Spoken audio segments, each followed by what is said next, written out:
हिंदी साहित्य में प्रेमचंद को कौन नहीं जानता। आज प्रेमचंद की कहानियों की श्रृंखला में सुनेंगे कहानी माँ। चलिए कहानी सुनना शुरू करते हैं।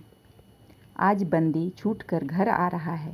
करुणा ने एक दिन पहले ही घर लीप पोत रखा था। इन 3 वर्षों में उसने कठिन तपस्या करके जो 10-5 रुपये जमा करके रखे थे वह सब पति के सत्कार और स्वागत की तैयारियों में खर्च कर दिए। पति के लिए धोतियों का जोड़ा लाई थी, नए कुर्ते बनवाए थे, बच्चे के लिए नए कोट और टोपी की आयोजन की थी। बार बार बच्चे को गले लगाती और प्रसन्न होती। अगर इस बच्चे ने सूर्य की भांति उदय होकर उसके अंधेरे जीवन को प्रदीप्त न कर दिया होता तो कदाचित ठोकरों ने उसके जीवन का अंत कर दिया होता। पति के कारावास दंड के 3 ही महीने बाद इस बालक का जन्म हुआ। उसी का मुंह देख देख कर करुणा ने यह 3 साल काट दिए थे। वह सोचती, जब मैं बालक को उनके सामने ले जाऊंगी तो वह कितने प्रसन्न होंगे। उसे देखकर पहले तो चकित हो जाएंगे, फिर गोद में उठा लेंगे और कहेंगे, करुणा, तुमने यह रत्न देकर मुझे निहाल कर दिया। कैद के सारे कष्ट बालक की तोतली बातों में भूल जाएंगे। उसकी एक सरल, पवित्र, मोहक दृष्टि हृदय की सारी व्यथाओं को धो डालेगी। इस कल्पना का आनंद लेकर वह फूली न समाती थी। वह सोच रही थी, आदित्य के साथ बहुत से आदमी होंगे। जिस समय वह द्वार पर पहुंचेंगे, जय जय शंकर की ध्वनि से आकाश गूंज उठेगा। वह कितना स्वर्गीय दृश्य होगा। उन आदमियों के बैठने के लिए करुणा ने एक फटा सा टाट बिछा दिया था। कुछ पान बना लिए थे और बार बार आशामय नेत्रों से द्वार की ओर ताकती थी। पति की वह सुदृढ़, उदार, तेजपूर्ण मुद्रा बार बार आंखों में फिर जाती थी। उनकी वे बातें बार बार याद आती थीं जो चलते समय उनके मुख से निकली थीं। उनका वह धैर्य, वह आत्मबल जो पुलिस के प्रहारों के सामने भी अटल रहा था, वह मुस्कुराहट जो उस समय भी उनके अधरों पर खेल रही थी, वह आत्माभिमान जो उस समय भी उनके मुख से टपक रहा था, क्या करुणा के हृदय से कभी विस्मित हो सकता था? उनका स्मरण आते ही करुणा के निस्तेज मुख पर आत्मगौरव की लालिमा छा गई। यही वह आलंबन था जिसने इन 3 वर्षों की घोर यातनाओं में भी उसके हृदय को आश्वासन दिया था। कितनी ही रातें फांकों में गुजरी, बहुधा घर में दीपक जलने की नौबत भी न आती थी, पर दीनता के आंसू कभी उसकी आंखों से न गिरे। आज उन सारी विपत्तियों का अंत हो जाएगा। पति के प्रगाढ़ आलिंगन में वह सब कुछ हंसकर झेल लेगी। वह अनंत निधि पाकर फिर उसे कोई अभिलाषा न रहेगी। गगनपथ का चिरगामी पथिक लपका हुआ विश्राम की ओर चला जाता था, जहाँ संध्या ने सुनहरी फर्श सजाया था और उज्जवल पुष्पों की सेज बिछा रखी थी। उसी समय करुणा को एक आदमी लाठी टेकता हुआ दिखाई दिया, मानो किसी जीर्ण मनुष्य की वेदना ध्वनि हो। पग पग पर रुक कर खांसने लगता था। उसका सिर झुका हुआ था। करुणा उसका चेहरा न देख सकती थी, लेकिन चाल ढाल से कोई बूढ़ा आदमी मालूम होता था।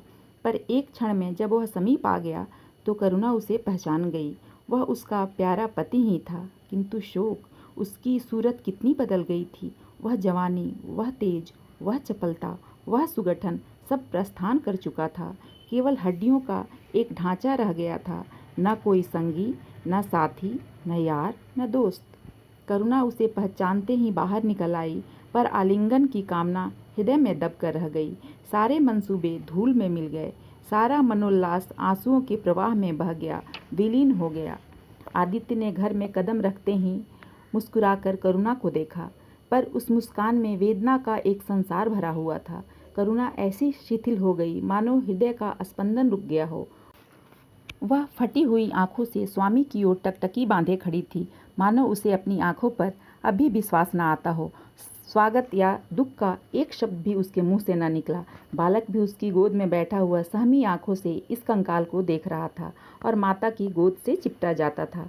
आखिर उसने कातर स्वर में कहा, यह तुम्हारी क्या दशा है? बिल्कुल पहचाने नहीं जाते। आदित्य ने उसकी चिंता को शांत करने के लिए मुस्कुराने की चेष्टा करके कहा, कुछ नहीं, जरा दुबला हो गया हूँ। तुम्हारे हाथों का भोजन पाकर फिर स्वस्थ हो जाऊंगा। करुणा, छी, सूख कर कांटा हो गए। क्या वहाँ भरपेट भोजन भी नहीं मिलता? तुम कहते थे कि राजनैतिक आदमियों के साथ बड़ा अच्छा व्यवहार किया जाता है, और वह तुम्हारे साथी क्या हो गए जो तुम्हें आठों पहर घेरे रहते थे और तुम्हारे पसीने की जगह खून बहाने को तैयार रहते थे? आदित्य की त्योरियों पर बल पड़ गए। बोले, यह बड़ा ही कटु अनुभव है करुणा। मुझे न मालूम था कि मेरे कैद होते ही लोग मेरी ओर से यूं आंखें फेर लेंगे, कोई बात भी न पूछेगा। राष्ट्र के नाम पर मिटने वालों का यही पुरस्कार है, यह मुझे मालूम न था। जनता अपने सेवकों को बहुत जल्द भूल जाती है, यह तो मैं जानता था, लेकिन अपने सहयोगी और सहायक इतने बेवफा होते हैं, इसका मुझे यह पहला ही अनुभव हुआ। लेकिन मुझे किसी से शिकायत नहीं। सेवा स्वयं ही अपना पुरस्कार है। मेरी भूल थी कि मैं इसके लिए यश और नाम चाहता था। करुणा, तो क्या वहाँ भोजन भी न मिलता था? आदित्य, यह न पूछो करुणा, बड़ी करुण कथा है। बस यही गनीमत समझो कि जीता लौट आया। तुम्हारे दर्शन बदे थे, नहीं कष्ट तो ऐसे ऐसे उठाए कि अब तक मुझे प्रस्थान कर जाना चाहिए था। मैं जरा लेटूंगा, खड़ा नहीं रहा जाता। दिन भर में इतनी दूर आया हूँ। करुणा, चलकर खा लो, आराम से लेटो। बालक को गोद में उठाकर, बाबूजी हैं बेटा, तुम्हारे बाबूजी, इनकी गोद में जाओ, तुम्हें प्यार करेंगे। आदित्य ने आंसू भरी आंखों से बालक को देखा और उनका एक एक रोम उनका तिरस्कार करने लगा। अपनी जीर्ण दशा पर उन्हें कभी इतना दुख न हुआ था। ईश्वर की असीम दया से यदि उनकी दशा संभल जाती तो वह फिर कभी राष्ट्रीय आंदोलनों के समीप न जाते। इस फूल से बच्चे को यो संसार में लाकर दरिद्रता और दीनता की आग में झोंकने का उन्हें क्या अधिकार था? वह अब लक्ष्मी की उपासना करेंगे और अपना क्षुद्र जीवन बच्चे के लालन पालन के लिए अर्पित कर देंगे। उन्हें उस समय ऐसा ज्ञात हुआ कि बालक उन्हें अपेक्षा की दृष्टि से देख रहा है, मानो कह रहा है, मेरे साथ आपने अपना कौन सा कर्तव्य पालन किया। उनकी सारी कामना, सारा प्यार बालक को हृदय से लगा लेने के लिए अधीर हो उठा, पर हाथ फैला न सके, हाथों में शक्ति ही न थी। करुणा बालक को लिए हुए उठी और थाली में कुछ भोजन निकाल कर लाई। आदित्य ने क्षुधापूर्ण नेत्रों से थाली की ओर देखा, मानो आज बहुत दिनों के बाद कोई खाने की चीज़ सामने आई है। जानता था कि कई दिनों के उपवास के बाद और आरोग्य की इस गई गुजरी दशा में उसे जबान को काबू में रखना चाहिए, पर सब्र न कर सका। थाली पर टूट पड़ा और देखते देखते थाली साफ कर दी। करुणा सशंक हो गई। उसने दोबारा किसी चीज़ के लिए न पूछा, थाली उठाकर चली गई, पर उसका दिल कह रहा था, इतना तो यह कभी न खाते थे। करुणा बच्चे को कुछ खिला रही थी कि एकाएक कानों में आवाज़ आई, करुणा। करुणा ने आकर पूछा, क्या तुमने मुझे पुकारा है? आदित्य का चेहरा पीला पड़ गया था और सांस जोर जोर से चल रही थी। हाथों के सहारे वही टाट पर लेट गए थे। करुणा उनकी यह हालत देखकर घबरा गई, बोली, जाकर किसी वैद्य को बुला लाऊं? आदित्य ने हाथ के इशारे से उसे मना करके कहा, व्यर्थ है करुणा, अब तुमसे छिपाना व्यर्थ है। मुझे सिल हो गया है, कई बार मरते मरते बच गया हूँ। तुम लोगों के दर्शन बदे थे, इसलिए प्राण न निकलते थे। देखो प्रिय, रो मत। करुणा ने सिसकियों को दबाते हुए कहा, मैं वैद्य जी को लेकर अभी आती हूँ। आदित्य ने फिर सिर हिलाया, नहीं करुणा, केवल मेरे पास बैठी रहो, अब किसी से कोई आशा नहीं है। डॉक्टरों ने जवाब दे दिया है। मुझे तो यही आश्चर्य है कि यहाँ पहुँच कैसे गया। न जाने कौन सी दैवी शक्ति मुझे वहाँ से खींच लाई। कदाचित यह इस बुझते हुए दीपक की अंतिम झलक थी। आह, मैंने तुम्हारे साथ बड़ा अन्याय किया, इसका मुझे हमेशा दुख रहेगा। मैं तुम्हें कोई आराम न दे सका, तुम्हारे लिए कुछ न कर सका, केवल सुहाग का दाग लगाकर और एक बालक के पालन का भार छोड़कर चला जा रहा हूँ। आह! करुणा ने हृदय को दृढ़ करके कहा, तुम्हें कहीं दर्द तो नहीं हो रहा है? आग बना लाऊं? कुछ बताते क्यों नहीं? आदित्य ने करवट बदल कर कहा, कुछ करने की जरूरत नहीं है प्रिय, कहीं दर्द नहीं, बस ऐसा मालूम हो रहा है कि दिल बैठा जाता है, जैसे पानी में डूबा जाता हूँ। जीवन की लीला समाप्त हो रही है। दीपक को बुझते हुए देख रहा हूँ, कुछ नहीं कह सकता, कब आवाज़ बंद हो जाए। जो कुछ करना है वह कह डालना चाहता हूँ, क्यों यह लालसा ले जाऊं? मेरे एक प्रश्न का जवाब दोगी? पूछूं? करुणा के मन की सारी दुर्बलता, सारा शोक, सारी वेदना मानो लुप्त हो गई और उसकी जगह उस आत्मबल का उदय हुआ जो मृत्यु पर हंसता है और विपत्ति के सांपों से खेलता है। रत्न जटित मखमली म्यान में जैसे तेज तलवार छिपी रहती है, जल के कोमल प्रवाह में जैसे असीम शक्ति छिपी रहती है, वैसे ही रमणी का कोमल हृदय साहस और धैर्य को अपने गोद में छिपाए रहती है। क्रोध जैसे तलवार को बाहर खींच लेता है, विज्ञान जैसे जल शक्ति का उद्घाटन कर लेता है, वैसे ही प्रेम रमणी के साहस और धैर्य को प्रदीप्त कर देता है। करुणा ने पति के सिर पर हाथ रखते हुए कहा, पूछते क्यों नहीं प्यारे? आदित्य ने करुणा के हाथों के कोमल स्पर्श का अनुभव करते हुए कहा, तुम्हारे विचार में मेरा जीवन कैसा था? बधाई के योग्य? देखो, तुमने मुझसे कभी पर्दा नहीं रखा। इस समय भी स्पष्ट ही कहना, तुम्हारे विचार में मुझे अपने जीवन पर हंसना चाहिए या रोना चाहिए? करुणा ने उल्लास के साथ कहा। यह प्रश्न क्यों करते हो प्रियतम? क्या मैंने तुम्हारी कभी उपेक्षा की है? तुम्हारा जीवन देवताओं का सा जीवन था, निस्वार्थ, निर्लिप्त और आदर्श। विघ्न बाधाओं से तंग आकर मैंने तुम्हें कितनी ही बार संसार की ओर खींचने की चेष्टा की है, पर उस समय भी मैं मन में जानती थी कि मैं तुम्हें ऊंचे आसन से गिरा रही हूँ। अगर तुम मोह माया में फंसे होते, कदाचित मेरे मन को अधिक संतोष होता, लेकिन मेरी आत्मा को वह गर्व और उल्लास न होता जो इस समय हो रहा है। अगर मैं किसी को बड़े से बड़ा आशीर्वाद दे सकती हूँ तो वह यही होगा कि उसका जीवन तुम्हारे जैसा हो। यह कहते कहते करुणा का आभाहीन मुखमंडल ज्योतिर्मय हो गया, मानो उसकी आत्मा दिव्य हो उठी हो। आदित्य ने सगर्व नेत्रों से करुणा को देखकर कहा, बस अब मुझे संतोष हो गया करुणा। इस बच्चे की ओर से मुझे कोई शंका नहीं है। मैं उसे इससे अधिक कुशल हाथों में नहीं छोड़ सकता। मुझे विश्वास है कि जीवन का यह ऊंचा और पवित्र आदर्श सदैव तुम्हारे सामने रहेगा। अब मैं मरने को तैयार हूँ।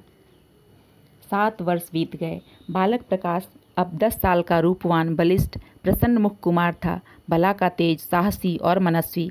भय तो उसे छू भी नहीं गया था। करुणा का संतप्त हृदय उसे देखकर शीतल हो जाता। संसार करुणा को अभाग्नी और दीन समझे, वह कभी भाग्य का रोना नहीं रोती। उसने उन आभूषणों को बेच डाला जो पति के जीवन में उसने प्राणों से भी अधिक प्रिय थे, और उस धन से कुछ गायें और भैंसें मोल लीं। वह कृषक की बेटी थी और गोपालन उसके लिए कोई नया व्यवसाय न था। इसी को उसने अपनी जीविका का साधन बनाया। विशुद्ध दूध कहाँ मयस्सर होता है, सब दूध हाथों हाथ बिक जाता। करुणा को पहर रात से पहर रात तक काम में लगा रहना पड़ता, पर वह प्रसन्न थी। उसके मुख पर निराशा या दीनता की छाया नहीं, संकल्प और साहस का तेज है।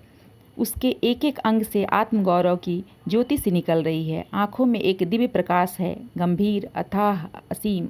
सारी वेदनाएं, वैधव्य का शोक और विधि का निर्दय प्रहार, सब उस प्रकाश की गहराई में विलीन हो गया है। प्रकाश पर वह जान देती है। उसका आनंद, उसकी अभिलाषा, उसका संसार, उसका स्वर्ग, सब प्रकाश पर न्योछावर है। पर यह मजाल नहीं कि प्रकाश कोई शरारत करे और करुणा आंखें बंद कर ले। नहीं, वह उसके चरित्र की बड़ी कठोरता से देखभाल करती है। वह प्रकाश की माँ ही नहीं, माँ बाप दोनों है। उसके पुत्र स्नेह में माता की ममता के साथ पिता की कठोरता भी मिली हुई है। पति के अंतिम शब्द अभी तक उसके कानों में गूंज रहे हैं। वह आत्मोल्लास जो उसके चेहरे पर झलकने लगा था, वह गर्भमयी लाली जो उसकी आंखों में छा गई थी, अभी तक उसकी आंखों में फिर रही है। निरंतर पति चिंतन ने आदित्य को उसकी आंखों में प्रत्यक्ष कर दिया है। वह सदैव उनकी उपस्थिति का अनुभव किया करती है। उसे ऐसा जान पड़ता है कि आदित्य की आत्मा सदैव उसकी रक्षा करती रहती है। उसकी यही हार्दिक अभिलाषा है कि प्रकाश जवान होकर पिता का पदगामी हो। संध्या हो गई थी। एक भिखारिन द्वार पर आकर भीख मांगने लगी। करुणा उस समय गौओं को सानी दे रही थी। प्रकाश बाहर खेल रहा था। बालक ही था, शरारत सूझी, घर में गया और कटोरे में थोड़ा सा भूसा लेकर बाहर निकला। भिखारिन ने अपनी झोली फैला दी। प्रकाश ने भूसा उसकी झोली में डाल दिया और जोर जोर से तालियां बजाता हुआ भागा। भिखारिन ने अग्निमय नेत्रों से देखकर कहा, वाह रे लाडले, मुझे हंसी करने चला है, यही माँ बाप ने सिखाया है? तब तो खूब कुल का नाम जगाओगे। करुणा उसकी बोल सुनकर बाहर निकल आई और पूछा, क्या है माता, किसे कह रही हो? भिखारी ने प्रकाश की तरफ इशारा करके कहा, वह तुम्हारा लड़का है ना? देखो, कटोरे में भूसा भरकर मेरी झोली में डाल गया है। चुटकी भर आटा था, वह भी मिट्टी में मिल गया। कोई इस तरह दुखियों को सताता है? सबके दिन एक से नहीं रहते। आदमी को घमंड न करना चाहिए। करुणा ने कठोर स्वर में पुकारा, प्रकाश। प्रकाश लज्जित न हुआ, अभिमान से सिर उठाए हुए आया और बोला, यह हमारे घर भीख मांगने क्यों आई है? कुछ काम क्यों नहीं करती? करुणा ने उसे समझाने की चेष्टा करके कहा, शर्म तो नहीं आती? उल्टे और आंखें दिखाते हो। प्रकाश, शर्म क्यों आए? यह रोज रोज भीख मांगने आती है। हमारे यहाँ क्या कोई चीज़ मुफ्त आती है? करुणा, तुम्हें कुछ न देना था तो सीधे कह देते, जाओ। तुमने यह शरारत क्यों की? प्रकाश, उसकी आदत कैसे छूटती? करुणा ने बिगड़ कर कहा, तुम अब पीटोगे मेरे हाथों। प्रकाश, पीटूंगा क्यों? आप जबरदस्ती पीटेंगी? दूसरे मुल्कों में अगर कोई भीख मांगे तो कैद कर लिया जाए, यह नहीं कि उल्टे भिखमंगों को और शह दिया जाए। करुणा, जो अपंग है वह कैसे काम करे? प्रकाश, तो जाकर डूब मरे, जिंदा क्यों रहती है? करुणा निरुत्तर हो गई। बुढ़िया को तो उसने आटा दाल देकर विदा किया, किंतु प्रकाश का कुतर्क उसके हृदय में फोड़े के समान टीसता रहा। इसने यह धृष्टता, यह अभिनय कहाँ सीखा? रात को भी उसे बार बार यही ख्याल सताता रहा। आधी रात के समीप एकाएक प्रकाश की नींद टूटी तो देखा लालटेन जल रही है और करुणा बैठी रो रही है। उठ बैठा और बोला, अम्मा अभी तुम सोई नहीं? करुणा ने मुंह फेर कर कहा, नींद नहीं आई। तुम कैसे जाग गए? प्यास तो नहीं लगी है? प्रकाश, नहीं अम्मा, न जाने क्यों आँख खुल गई। मुझसे आज बड़ा अपराध हुआ अम्मा। करुणा ने उसके मुख की ओर स्नेह के नेत्रों से देखा। प्रकाश, मैंने आज बुढ़िया के साथ बड़ी नटखटी की, मुझे क्षमा करो, फिर कभी ऐसी शरारत न करूँगा। यह कहकर वह रोने लगा। करुणा ने स्नेहाद्र होकर उसे गले लगा लिया और उसके कपोलों का चुंबन करके बोली, बेटा मुझे खुश करने के लिए यह कह रहे हो या तुम्हारे मन में सचमुच पछतावा हो रहा है? प्रकाश ने सिसकते हुए कहा, नहीं अम्मा, मुझे दिल से अफसोस हो रहा है। अब की यह बुढ़िया आएगी तो मैं उसे बहुत से पैसे दूंगा। करुणा का हृदय मतवाला हो गया। ऐसा जान पड़ा आदित्य सामने खड़े बच्चे को आशीर्वाद दे रहे हैं और कह रहे हैं, करुणा क्षोभ मत कर, प्रकाश अपने पिता का नाम रोशन करेगा, तेरी संपूर्ण कामनाएं पूरी हो जाएंगी। लेकिन प्रकाश के कर्म और वचन में मेल न था और दिनों के साथ उसके चरित्र का यह अंग प्रत्यक्ष होता जाता था। जहीन था ही विश्वविद्यालय से उसे वजीफे मिलते थे। करुणा भी उसकी यथेष्ट सहायता करती रहती थी, फिर भी उसका खर्च पूरा न पड़ता था। वह मितव्यता और सरल जीवन पर विद्वता से भरे हुए व्याख्यान दे सकता था, पर उसका रहन सहन फैशन के अंधभक्तों से जौ भर भी घट करना था। प्रदर्शन की धुन हमेशा सवार रहती थी। उसके मन और बुद्धि में निरंतर द्वंद्व होता रहता था। मन जाति की ओर था, बुद्धि अपनी ओर। बुद्धि मन को दबाए रखती थी। उसके सामने मन की एक न चलती थी। जाति सेवा ऊसर की खेती है। वहाँ बड़े से बड़ा उपहार जो मिल सकता है वह है गौरव और यश, पर वह भी अस्थायी नहीं, इतना अस्थिर कि एक क्षण में जीवन भर की कमाई पर पानी फिर सकता है। अतएव उसका अंतःकरण अनिवार्य वेग के साथ विलासमय जीवन की ओर झुकता था, यहाँ तक कि धीरे धीरे उसे त्याग और निग्रह से घृणा होने लगी। वह दुरवस्था और दरिद्रता को हेय समझता था। उसके हृदय न था, भाव न थे, केवल मस्तिष्क था। मस्तिष्क में दर्द कहाँ, दया कहाँ? वहाँ जो तर्क है, हौसला है, मंसूबे हैं। सिंध में बाढ़ आई, हजारों आदमी तबाह हो गए। विद्यालय ने वहाँ एक सेवा समिति भेजी। प्रकाश के मन में द्वंद्व होने लगा, जाऊं या न जाऊं। इतने दिनों अगर वह परीक्षा की तैयारी करे तो प्रथम श्रेणी में पास हो। चलते समय उसने बीमारी का बहाना कर दिया। करुणा ने लिखा, तुम सिंध न गए इसका मुझे खेद है। तुम बीमार रहते हुए भी वहाँ जा सकते थे। समिति में चिकित्सक भी तो थे। प्रकाश ने पत्र का उत्तर न दिया। उड़ीसा में अकाल पड़ा। प्रजा मक्खियों की तरह मरने लगी। कांग्रेस ने पीड़ितों के लिए मिशन तैयार किया। उन्हीं दिनों विद्यालय ने इतिहास के छात्रों को ऐतिहासिक खोज के लिए लंका भेजने का निश्चय किया। करुणा ने प्रकाश को लिखा, तुम उड़ीसा जाओ, किंतु प्रकाश लंका जाने को ललायित था। वह कई दिनों से इसी दुविधा में रहा। अंत को सीलोन ने उड़ीसा पर विजय पाई। करुणा ने अब की उसे कुछ न लिखा, चुपचाप रोती रही। सीलोन से लौटकर प्रकाश छुट्टियों में घर आया। करुणा उससे खिंची खिंची रही। प्रकाश मन में लज्जित हुआ और संकल्प किया, अब की कोई अवसर आया तो अम्मा को अवश्य प्रसन्न करूंगा। वह निश्चय करके विद्यालय लौटा, लेकिन यहाँ आते ही फिर परीक्षा की फिक्र सवार हो गई। यहाँ तक कि परीक्षा के दिन आ गए, मगर इम्तिहान से फुर्सत पाकर प्रकाश घर न गया। विद्यालय के एक अध्यापक कश्मीर सैर करने जा रहे थे। प्रकाश उन्हीं के साथ कश्मीर चल खड़ा हुआ। जब परीक्षा फल निकले और प्रकाश प्रथम आया, तब उसे घर की याद आई। उसने तुरंत करुणा को पत्र लिखा और अपने आने की सूचना दी। माता को प्रसन्न करने के लिए उसने 2-4 शब्द जाति सेवा के विषय में भी लिखे। अब मैं आपकी आज्ञा का पालन करने के लिए तैयार हूँ। मैंने शिक्षा संबंधी कार्य करने का निश्चय किया है। इसी विचार से मैंने यह विशिष्ट स्थान प्राप्त किया है। हमारे नेता भी तो विद्यालयों के आचार्यों का सम्मान करते हैं, अभी तक इन उपाधियों के मोह से मुक्त नहीं हुए हैं। यह उपाधि लेकर वास्तव में मैंने अपने सेवा मार्ग में एक बाधा हटा दी है। हमारे नेता भी योग्यता, सद उत्साह, लगन का उतना सम्मान नहीं करते जितना उपाधियों का। अब सब मेरी इज्जत करेंगे और जिम्मेदारी का काम सौंपेंगे, जो पहले मांगे भी न मिलता। करुणा की आस फिर बंधी। विद्यालय खुलते ही प्रकाश के नाम रजिस्ट्री का पत्र पहुंचा। उन्होंने प्रकाश को इंग्लैंड जाकर विद्याभ्यास करने के लिए सरकार के वजीफे की मंजूरी की सूचना दी थी। प्रकाश पत्र हाथ में लिए हर्ष के उन्माद में जाकर माँ से बोला, अम्मा, इंग्लैंड जाकर पढ़ने के लिए सरकारी वजीफा मिल गया।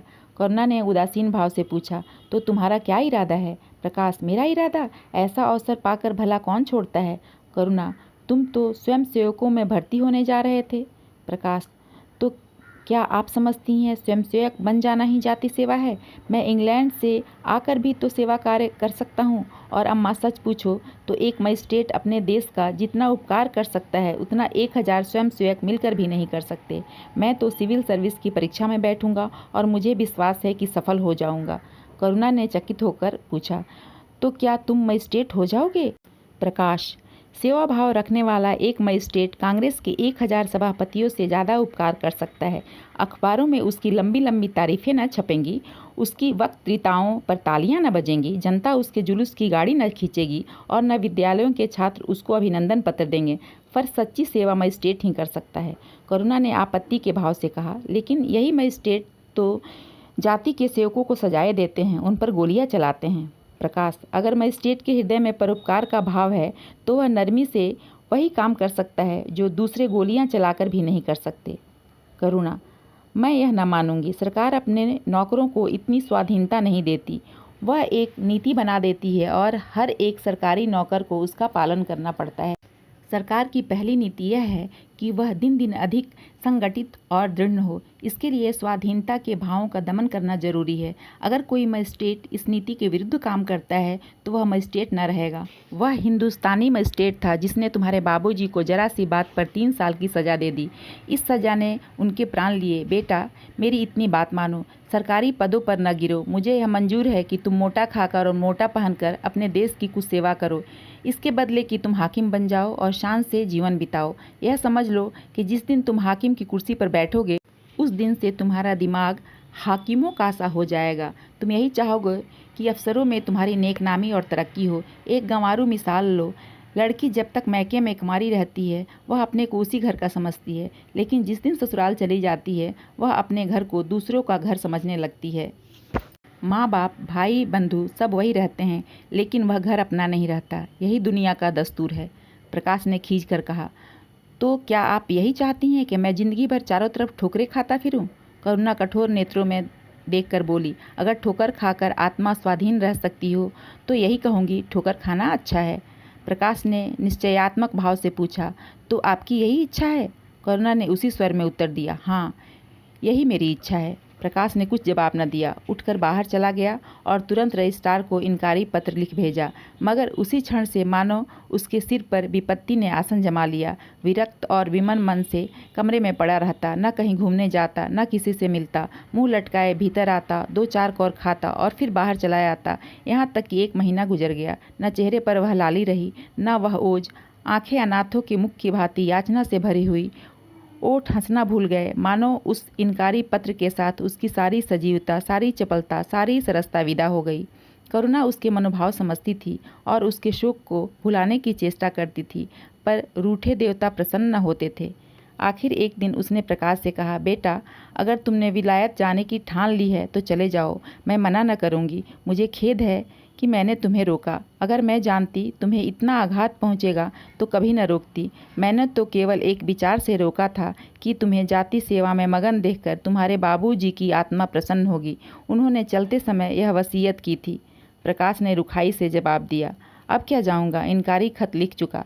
मेरे लिए कोई अब तक बैठा थोड़े ही होगा, कोई दूसरा लड़का चुन लिया गया होगा। और फिर करना ही क्या है? जब आपकी मर्जी है कि गांव-गांव की छाक छानता फिरूं तो वही सही। करुणा का गर्व चूर चूर हो गया। इस अनुमति से उसने बाधा का काम लेना चाहा था, वह सफल न हुई। बोली, अब भी न चुना गया होगा, लिख दो, मैं जाने को तैयार हूँ। प्रकाश ने झुंझलाकर कहा, अब कुछ नहीं हो सकता, लोग हंसी उड़ाएंगे। मैंने तय कर लिया है कि जीवन को आपकी इच्छा के अनुकूल बनाऊंगा। करुणा, अगर तुमने शुद्ध मन से यह इरादा किया होता तो यूँ न रहते। तुम मुझसे सत्याग्रह कर रहे हो। अगर मन को दबाकर मुझे अपनी राह का कांटा समझकर तुमने मेरी इच्छा पूरी भी की तो क्या? मैं तो जब जानती कि तुम्हारे मन में आप ही आप सेवा का भाव उत्पन्न होता। तुम आज ही रजिस्ट्रार साहब को पत्र लिख दो। प्रकाश, अब नहीं लिख सकता। तो इसी शोक में तने बैठे रहोगे? लाचारी है। करुणा ने कुछ और नहीं कहा। जरा देर में प्रकाश ने देखा वह कहीं जा रही है, मगर वह कुछ बोला नहीं। करुणा के लिए बाहर आना जाना कोई असाधारण बात न थी, लेकिन अब जब संध्या हो गई और करुणा न आई तो प्रकाश को चिंता होने लगी। अम्मा कहाँ गई? यह प्रश्न बार बार उसके मन में उठने लगा। प्रकाश सारी रात द्वार पर बैठा रहा। भांति भांति की शंकाएं मन में उठने लगीं। उसे जब याद आया चलते समय करुणा कितनी उदास थी, उसकी आंखें कितनी लाल थीं। यह बातें प्रकाश को उस समय क्यों न नजर आईं?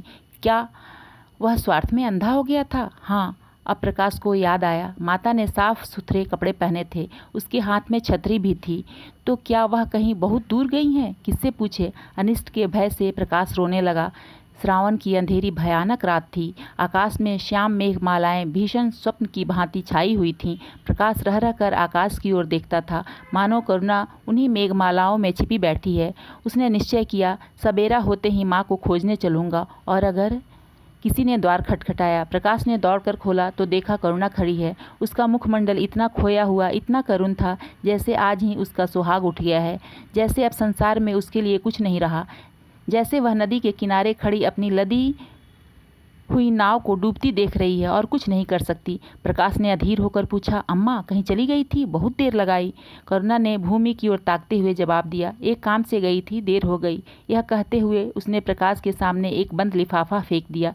प्रकाश ने उत्सुक होकर लिफाफा उठा लिया। ऊपर ही विद्यालय की मुहर थी। तुरंत ही लिफाफा खोलकर पढ़ा। हल्की सी लालिमा चेहरे पर दौड़ गई। पूछा, यह तुम्हें कहाँ मिल गया था अम्मा? करुणा, तुम्हारे रजिस्ट्रार के पास से लाई हूँ। क्या तुम वहाँ चली गई थी? और क्या करती? कल तो गाड़ी का समय न था, मोटर ले ली थी। प्रकाश एक क्षण तक मौन खड़ा रहा, फिर कुंठित स्वर में बोला, जब तुम्हारी इच्छा नहीं है तो क्यों मुझे भेज रही हो? करुणा ने विरक्त भाव से कहा, इसलिए कि तुम्हारी जाने की इच्छा है। तुम्हारा यह मलिन वेश नहीं देखा जाता। अपने जीवन के 20 वर्ष तुम्हारी हित कामना पर अर्पित कर दिए। अब तुम्हारी महत्वाकांक्षा की हत्या नहीं कर सकती। तुम्हारी यात्रा सफल हो, यही मेरी हार्दिक अभिलाषा है। करुणा का कंठ रुध गया और कुछ न कह सकी। प्रकाश उसी दिन से यात्रा की तैयारियां करने लगा। करुणा के पास जो कुछ था वह सब खर्च हो गया। कुछ ऋण भी लेना पड़ा। नए सूट बने, सूटकेस लिए गए। प्रकाश अपनी धुन में मस्त था। कभी किसी चीज़ की फरमाइश लेकर आता, कभी किसी चीज़ की। करुणा इस एक सप्ताह में कितनी दुर्बल हो गई है। उसके बालों पर कितनी सफ़ेदी आ गई है, चेहरे पर कितनी झुर्रियाँ पड़ गई हैं, यह उसे कुछ न नजर आता। उसकी आंखों में इंग्लैंड के दृश्य समाये हुए थे। महत्वाकांक्षा आंखों पर पर्दा डाल देती है। प्रस्थान का दिन आया। आज कई दिन के बाद धूप खिली थी। करुणा स्वामी के पुराने कपड़ों को बाहर निकाल रही थी। उनके गाढ़े की चद्दरें, खद्दर के कुर्ते, पाजामे और लिहाफ अभी तक संदूक में संचित थे। प्रतिवर्ष वे धूप में सुखाए जाते, झाड़ पोंछ कर रख दिए जाते थे। करुणा ने आज फिर उन कपड़ों को निकाला, मगर सुखा कर रखने के लिए नहीं, गरीबों को बांट देने के लिए।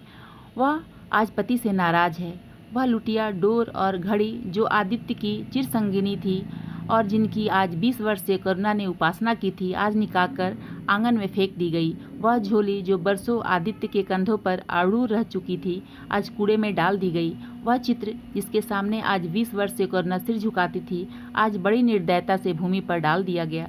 पति का कोई स्मृति चिन्ह अब वह अपने घर में नहीं रखना चाहती। उसका अंतःकरण शोक और निराशा से विदीर्ण हो गया है और पति के सिवा वह किस पर क्रोध उतारे? कौन उसका अपना है? वह किससे अपनी व्यथा कहे, किसे अपनी छाती चीर कर दिखाए?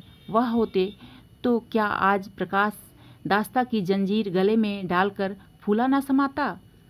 उसे कौन समझाए कि आदित्य भी इस अवसर पर पछताने के सिवा और कुछ न कर सकते। प्रकाश के मित्रों ने आज उसे विदाई का भोज दिया था। वहाँ से वह संध्या समय कई मित्रों के साथ मोटर पर लौटा। सफ़र का सामान मोटर पर रख दिया गया। तब वह अंदर जाकर माँ से बोला, अम्मा जाता हूँ, बम्बई पहुँचकर पत्र लिखूँगा। तुम्हें मेरी कसम, रोना मत और मेरे खतों का जवाब बराबर देना। जैसे किसी लाश को बाहर निकालते समय संबंधियों का धैर्य छूट जाता है, रुके हुए आंसू निकल पड़ते हैं और शोक की तरंगे उठने लगती हैं, वही दशा करुणा की हुई। कलेजे में एक हाहाकार हुआ जिसने उसकी दुर्बल आत्मा के एक एक अणु को कपा दिया। मालूम हुआ पाँव पानी में फिसल गया है और मैं लहरों में बही जा रही हूँ। उसके मुख से शोक या आशीर्वाद का एक शब्द भी न निकला। प्रकाश ने उसके चरण छुए, अश्रु जल से माता के चरणों को पखारा, फिर बाहर चला गया। करुणा पाषाण मूर्ति की भांति खड़ी थी। सहसा ग्वाले ने आकर कहा, बहू जी भैया चले गए, बहुत रोते थे। तब करुणा की समाधि टूटी। देखा सामने कोई नहीं है। घर में मृत्यु का सा सन्नाटा छाया हुआ है और मानो हृदय की गति बंद हो गई है। सहसा करुणा की दृष्टि ऊपर उठ गई। उसने देखा आदित्य अपनी गोद में प्रकाश की निर्जीव देह लिए खड़े रो रहे हैं। करुणा पछाड़ खाकर गिर पड़ी।